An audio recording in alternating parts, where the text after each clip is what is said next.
Famille, justice, enfance.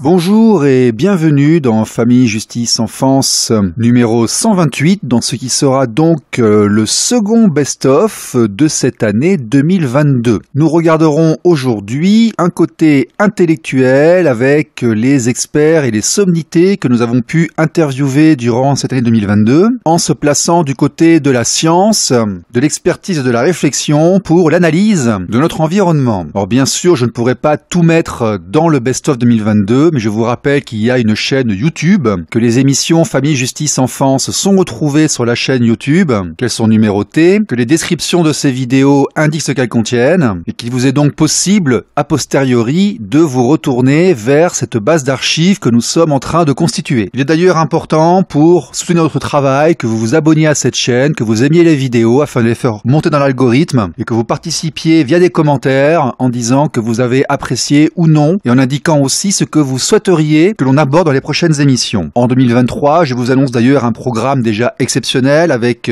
Emmanuel Darle, le retour de Joël Clerget et le projet d'aller voir les leaders spirituels des 5 religions principales en France afin de les interroger sur la vie théologique, philosophique et religieuse de ces religions sur le divorce et la recomposition familiale. Mais pour commencer, Frédéric Delavier, auteur à succès, à propos de son livre Sexe contre énergie, qui par la paléontologie explique l'évolution humaine et l'ancrage de nos comportements fondamentaux. Qu'est-ce qu'un être humain, un homme, une femme ?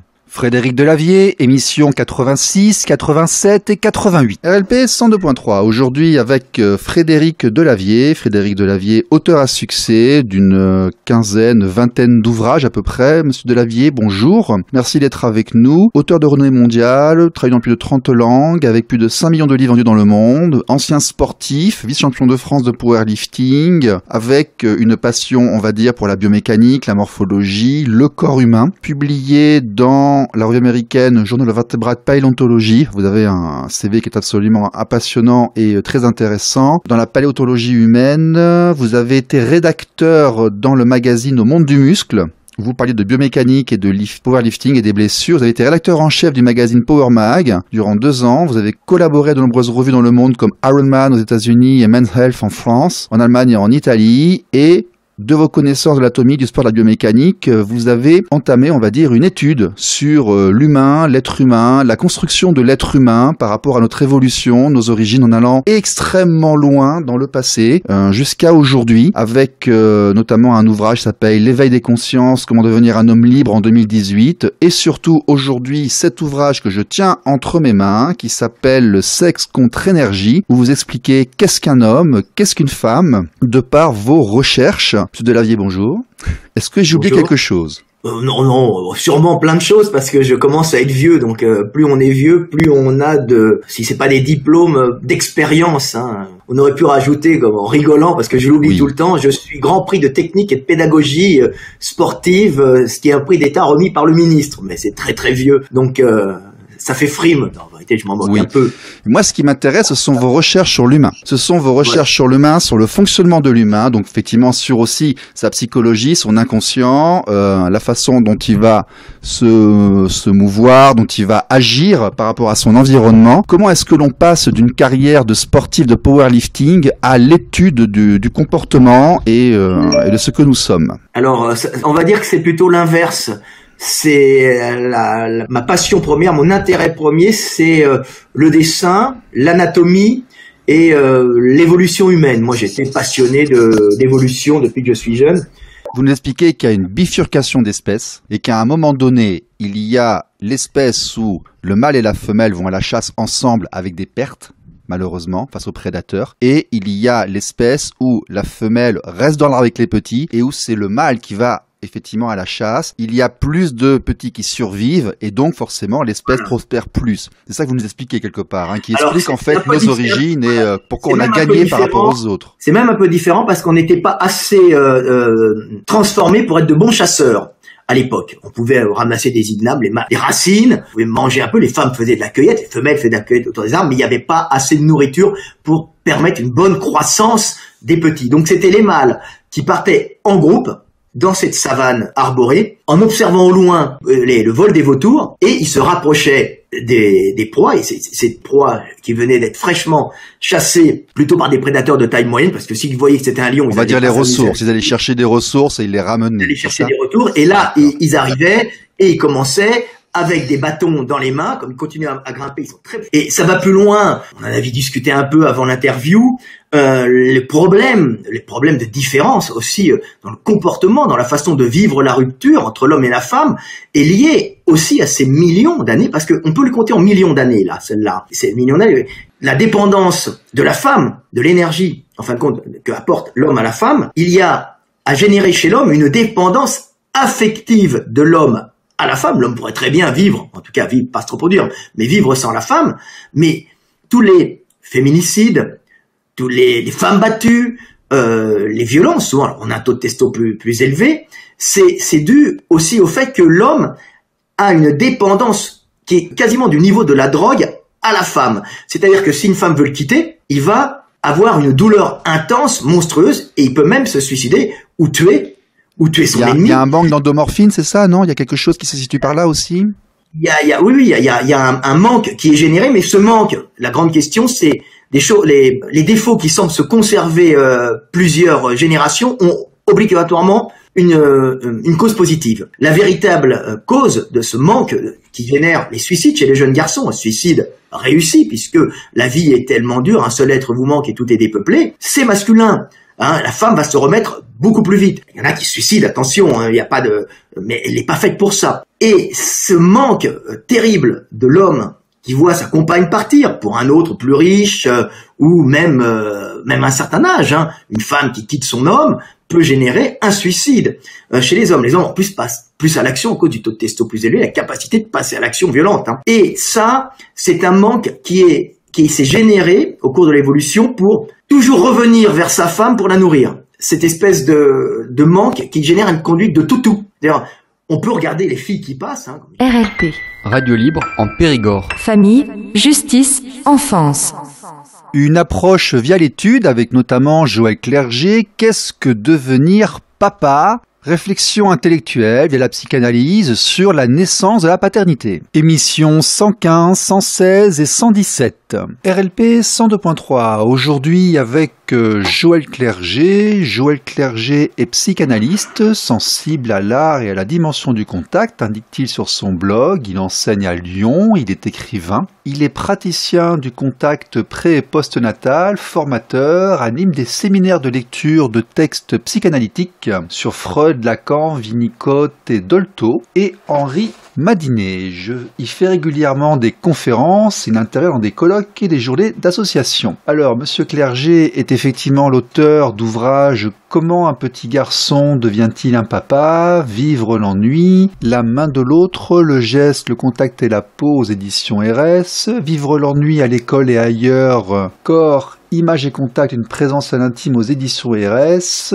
Il intervient aussi dans la revue Spirale et il a coécrit un certain nombre d'articles et d'ouvrages toujours sur ces thèmes. Monsieur Clerget, bonjour, vous allez bien ? Bonjour. Bonjour. Alors, est-ce que c'est bien vous ? Est-ce que cette présentation vous convient ? Est-ce que vous voulez la compléter ? Oui, non, c'est très bien, ça va. C'était tout à fait bien. Oui. Alors, qu'est-ce qui vous a amené, vous, à devenir ce que vous faites aujourd'hui, ce que vous êtes ? Quel a été votre parcours et comment avez-vous obtenu la voie que vous portez aujourd'hui ? D'où vient-elle ? Quelle est son histoire ? Alors, son histoire est une histoire liée à la terre. C'est-à-dire que est-ce que je développe sur la famille, sur les papas, sur la vie de couple, sur le corps, c'est très lié à mon origine paysanne que je revendique et dans laquelle je me suis formé et dans laquelle j'ai grandi. au contact sensoriel des éléments de la nature, de la vie de la ferme. Après, évidemment, j'ai fait des études. Je me suis intéressé beaucoup à la vie de famille et entre autres à la mort des bébés à la suite du décès d'un enfant. Donc j'avais coordonné un numéro de Spirale sur ce sujet. Et voilà. Joël Clerget avec nous sur RLP, qui a écrit sur un thème qui revient de manière intéressante, régulière, et qui va nous passionner dans le cadre de cette émission.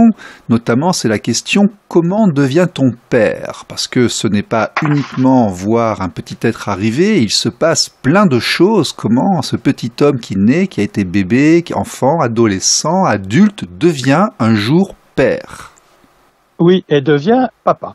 Et oui. Alors, on va situer un peu une ligne de course pour nous interroger comment devient-on père, donc de façon générale, à comment un homme devient un papa, ou un petit garçon devient un papa. Alors, ce qu'on peut dire, c'est que cela se situe dans un réseau très complexe, en fait. Je pense que du côté féminin également, c'est complexe, mais là, on va parler des pères et des papas et des hommes. D'abord, cela implique, on pourrait dire, des relations, double modalité de relations, verticale, celle qui concerne l'axe de la génération et de la filiation.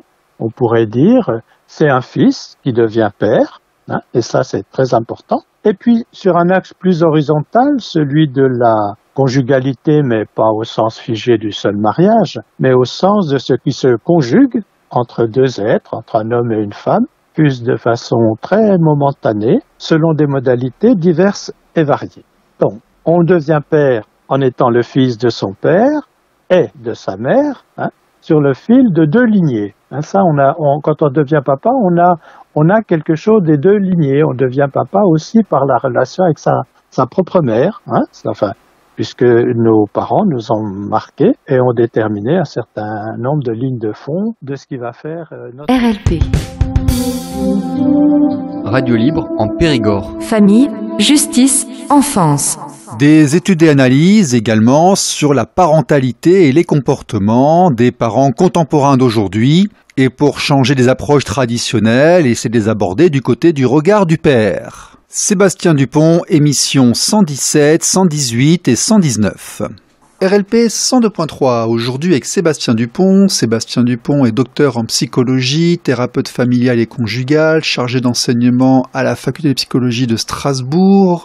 Il pratique la thérapie familiale, du service de psychiatrie de l'enfant et de l'adolescent et la thérapie de couple. Il coordonne également le diplôme universitaire de thérapie familiale. Alors, Monsieur Dupont est également un auteur qui nous a offert le cycle de vie des familles contemporaines en 2022. C'est de manière assez récente, seul parmi les autres, et qui a également été co-auteur d'un certain nombre d'ouvrages. Monsieur Dupont, bonjour, merci d'être avec nous, vous allez bien ? Très bien, merci, bonjour à vous et merci pour votre invitation. Est-ce que cette présentation vous convient ? Est-ce que vous voulez en rajouter ? Je sais que j'ai oublié plein d'ouvrages que vous avez faits chez RS et ailleurs. Oui, j'ai en effet écrit un ouvrage sur la famille qui s'intitule « La famille aujourd'hui entre tradition et modernité ». Un ouvrage dans lequel j'ai essayé de joindre les différentes disciplines des sciences humaines, psychologie, sociologie, histoire, anthropologie. Car comme le disait Marcel Mauss, la famille est un fait social total qui inclut toutes les dimensions de la réalité humaine et on ne peut pas séparer en fait artificiellement les dimensions de la vie familiale. Je vous remercie d'avoir évoqué la casquette de thérapeute familiale à laquelle je tiens beaucoup, puisqu'en effet, je pratique comme psychologue, comme psychothérapeute, mais avec une approche assez spécifique qui est la thérapie familiale, qui n'est peut-être pas l'approche la plus connue en France, elle l'est plus dans d'autres pays, y compris très proches de nous. C'est une approche qui consiste à recevoir les membres de la famille ensemble, les parents, les frères et sœurs, parfois les grands-parents, parfois des oncles et tantes, enfin c'est très ouvert, parrain, marraine. Travailler davantage sur les relations affectives, les relations dans la famille, plutôt que sur l'individu pris isolément. Et bien sûr, cette pratique de la thérapie familiale m'a aidé à observer les places dans la famille, le rôle du père. Il est souvent très apprécié d'ailleurs par les pères qu'on les invite, qu'on leur propose de participer à ces entretiens familiaux, non pas seulement pour entendre leur voix, comme on écoute la voix de chaque membre de la famille, mais aussi pour travailler avec eux sur leur place, leur rôle dans cette dynamique globale qu'est le système familial, que les parents soient ensemble ou séparés d'ailleurs. Je vois que vous avez écrit également beaucoup d'articles dans énormément de revues. Ça fait longtemps, vous êtes assez prolifique. Oui, la promotion du lien social, etc. Sébastien Dupont sur RLP, que nous allons interroger sur ce que le règne animal et la théorie de l'évolution nous apprennent sur l'implication des pères, parce que les pères d'aujourd'hui ne sont pas ceux d'hier, c'est notre grand credo, nous le disons régulièrement, nos grands-parents ne se comportaient pas comme nous nous comportons nous aujourd'hui, mais tout ceci remonte encore à beaucoup plus loin. Oui, tout à fait. En fait, c'est pas l'angle qu'on prend le plus souvent, mais dans les études académiques sur la parentalité, sur les comportements parentaux, on a l'habitude de plutôt comparer les comportements humains aux comportements des autres espèces animales. Il y a retracé l'évolution des comportements parentaux humains dans l'histoire de l'évolution de l'espèce humaine. En fait, il faut éviter d'avoir un regard trop étroit où on compare, par exemple, les pères d'aujourd'hui aux mères d'aujourd'hui, où on compare les pères d'aujourd'hui aux pères de la génération ou de 2 générations précédentes. C'est un angle de vue beaucoup trop étroit. Et en fait, si on considère le règne animal, on s'aperçoit que, d'abord, c'est trivial de le dire, mais dans la plupart des espèces animales sexuées, il n'y a aucun soin aux petits. Les petits naissent et se développent seuls. Certaines espèces d'animaux produisent une descendance très nombreuse. RLP. Radio libre en Périgord. Famille, justice, enfance. La place de l'homme dans la famille contemporaine, l'importance de maintenir les liens parentaux, c'était également Sophie de Mijola, émission 106, 107 et 108. RLP 102.3, aujourd'hui avec Sophie de Mijola, que nous remercions énormément d'être venue à notre invitation. Madame, vous allez bien ? Je vais très bien, merci de votre invitation et merci de me faire participer à ces réflexions sur ces questions fort importantes. Oui, tout à fait. Alors, pour que nos auditeurs comprennent d'où vient l'origine de votre voix, pourriez-vous, s'il vous plaît, vous présenter succinctement, dire quel est votre travail et qui vous êtes ? Tout à fait. Alors, je suis psychanalyste, à l'origine philosophe, et j'ai été pendant de longues années professeur à l'université Paris 7 Denis Diderot, où j'ai enseigné donc la psychopathologie clinique et la psychanalyse, dirigé l'école doctorale recherche en psychanalyse, et donc je suis à ce titre professeur émérite. Ça a été la part principale, je dirais, de mon activité qui s'est faite conjointement avec une activité de psychanalyste libéral en cabinet à Paris, que j'ai toujours, et une activité également à l'hôpital, mais beaucoup plus partielle. Voilà. Alors, j'ai écrit un certain nombre de livres, publié beaucoup d'articles en plusieurs langues, et j'ai fondé, quand j'étais donc à l'université, un laboratoire de recherche qui s'intitule Interaction de la psychanalyse, qui existe maintenant comme une société savante à but non lucratif et qui organise des séminaires et des colloques sur des sujets qui sont essentiellement des sujets de société. C'est une interaction de la psychanalyse. L'idée, c'est que précisément la psychanalyse puisse entrer en interaction avec des disciplines différentes comme l'histoire, mais aussi l'art, la sociologie, l'anthropologie, etc. Et donc peuvent adhérer à cette association des gens que la psychanalyse intéresse, mais qui ne sont pas nécessairement psychanalystes eux-mêmes. Autrement dit, on ne forme pas de psychanalyse. Je suis par ailleurs directrice de la revue Topic, qui est une revue de psychanalyse ancienne, qui avait été fondée par Pierre Aulagnier, et donc qui existe toujours et qui publie 3 numéros par an. Voilà. D'accord, bah écoutez, c'est parfait, nous sommes ravis de vous avoir. Alors, on va commencer effectivement à rentrer. Donc, d'après le point de vue de la psychanalyste et de la philosophe, on va essayer de prendre un petit peu de hauteur. Pourquoi est-il toujours si difficile pour les hommes en 2022 d'entrer dans le monde de la famille et la gestion de l'enfance? Est-ce que c'est une impression? Est-ce que c'est une frustration? Est-ce que c'est une réalité? Qu'est-ce que vous en pensez? En tant que psychanalyste et donc clinicienne, je dirais que ça dépend énormément des personnes et des situations. Donc je ne pense pas qu'il y ait de règles à cet égard, j'ai envie de dire heureusement d'ailleurs. La question, à mon sens, est ailleurs. La question est dans le divorce, dans la notion de famille recomposée et beaucoup aussi dans l'amertume que l'un et l'autre peuvent conserver et en général plus souvent d'ailleurs la femme et donc la mère éventuellement que l'homme. Donc les problèmes pour moi et les conflits me semblent davantage relever de cette question. Mais ce qu'on peut dire aussi, c'est que pour les psychanalystes, le point de vue de la place du père et de la mère dans la famille a évolué. RLP. Radio libre en Périgord. Famille, justice, enfance.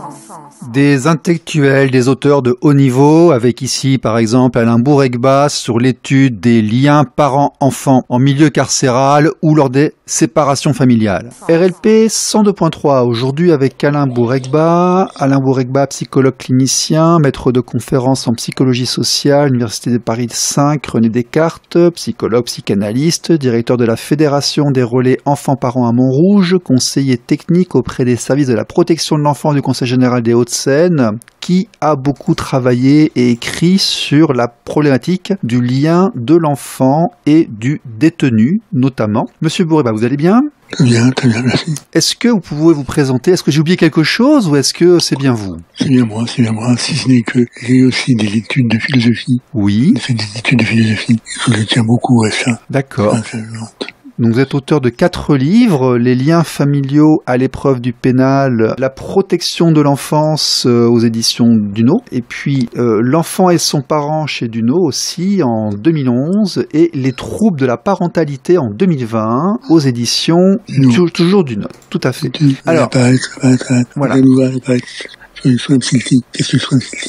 Ok. Alors, ce qui m'intéresse, ce que j'aimerais que vous nous expliquiez, parce que vous avez fait un très grand travail intellectuel sur cette question-là, quelles sont les incidences sur l'enfant des séparations parentales lorsqu'un enfant n'a plus accès à ses parents? Qu'est-ce que ça signifie pour lui? Ça signifie socialement, quelles que soient les conditions de la séparation, si ça entrave le processus de séparation naturelle, tout entrave au contact avec le parent, entrave étonnamment le processus de séparation naturelle. C'est que le grandir, c'est se séparer. Et se séparer, c'est normal. Et quand c'est provoqué de façon réelle et précocement dans le vie de l'enfant, ça l'empêche d'arriver à son terme, ce processus de séparation. Finalement, c'est un paradoxe. Plus on sépare, plus on parler d'éloignement, plus de séparation, et plus on éloigne l'enfant de son parent, plus il devient difficile de s'en séparer psychiquement. C'est ça le grand paradoxe. Robert Desnos écrit tout ça, mais elles sont fabuleuses en disant, plus tu t'éloignes, plus ton enfant s'agrandit. Mais c'est exactement ça. Plus la parent s'éloigne, plus son enfant grandit dans l'esprit de son enfant. Et plus cette ombre est grande, plus en plus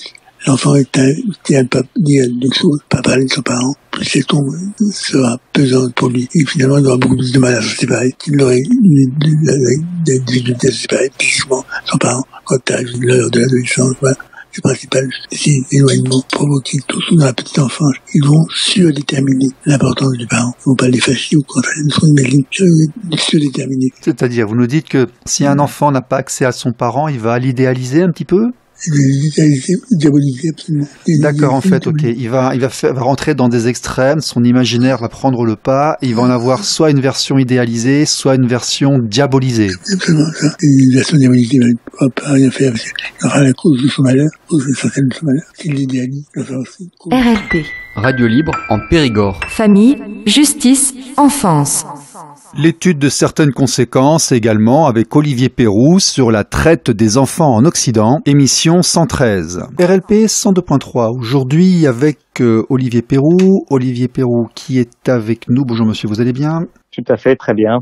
Alors, vous êtes l'auteur du livre Délinquants et victimes, la traite des enfants d'Europe de l'Ouest. Vous avez également écrit Les fantômes de l'Europe, les migrants en politique migration, et vous venez de sortir aussi Les Monts de Rome chez Gallimard. Est-ce que vous pouvez nous expliquer un petit peu quel est votre parcours, qui vous êtes et les sujets que vous traitez? Oui, alors mon parcours. Alors au début, moi, j'ai commencé par faire des études d'éducateur, et puis ensuite j'ai poursuivi donc par un master, une thèse, et donc j'ai commencé à travailler en tant que sociologue. Alors pas un sociologue rattaché à un laboratoire, puisqu'en fait j'ai surtout exercé dans un cadre associatif, mais en fait dans ce qu'on appelle les recherches-actions, c'est-à-dire que je vais être contacté par des institutions, des grosses associations, des organisations internationales pour travailler sur un phénomène qui est émergent. Alors soit c'est des populations qui viennent en région parisienne que personne ne connaissait, ou dans le sud de la France ou je ne sais où. Et donc à chaque fois, je vais faire un travail de terrain avec des entretiens pour essayer de comprendre qui sont ces personnes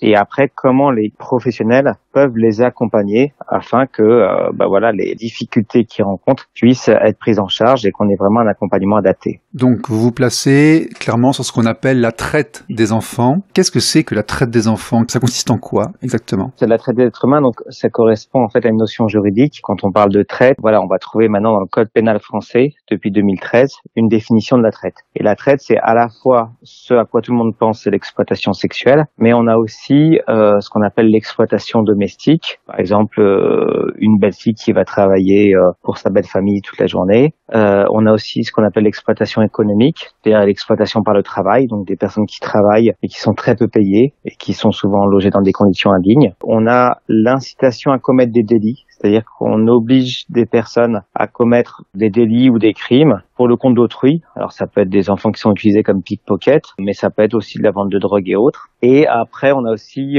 l'exploitation de la mendicité. Après, il y a d'autres formes comme le trafic d'organes et autres, mais qui sont peu présents en Europe de l'Ouest et en France. D'accord. Et donc, on trouve des enfants dans ces réseaux, notamment en Occident. C'est ce que vous nous expliquez, ce que vous aviez constaté. Oui, alors ça a toujours existé. C'est-à-dire que on a des enfants à la fois dans le cadre de l'exploitation sexuelle, l'exploitation de la mendicité et ce qu'on appelle la contrainte à commettre des délits, donc des vols forcés. Sauf qu'on s'aperçoit que depuis 2015-2016, avec les arrivées importantes qu'il y a eu en Europe suite, si vous voulez, à ce qu'on a appelé l'ouverture de la route des Balkans, on a vu ces phénomènes s'amplifier et ces phénomènes ne touchent pas que des enfants qui seraient étrangers, contrairement à ce qu'on peut croire. Ça touche aussi des enfants français et notamment en ce moment on a un gros sujet sur des jeunes filles françaises, 12, 13, 14 ans, qui vont se retrouver dans des réseaux d'exploitation sexuelle en France. Une question qu'on se pose ici, c'est un peu le grand débat de l'émission, le grand sujet de l'émission. Est-ce qu'il est possible de dire que les conflits familiaux, les séparations, les enfants de divorcés, les enfants de gens qui s'entendent pas bien, les enfants qui finissent aux services sociaux, sont des profils que l'on retrouve dans ces circuits d'exploitation?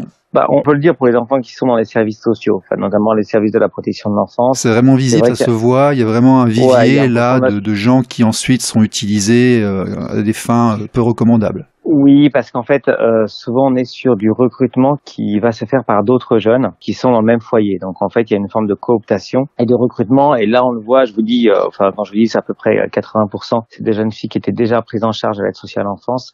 Du coup, c'est significatif. Oui, là, après, c'est RLP. Radio Libre en Périgord. Famille, justice, enfance.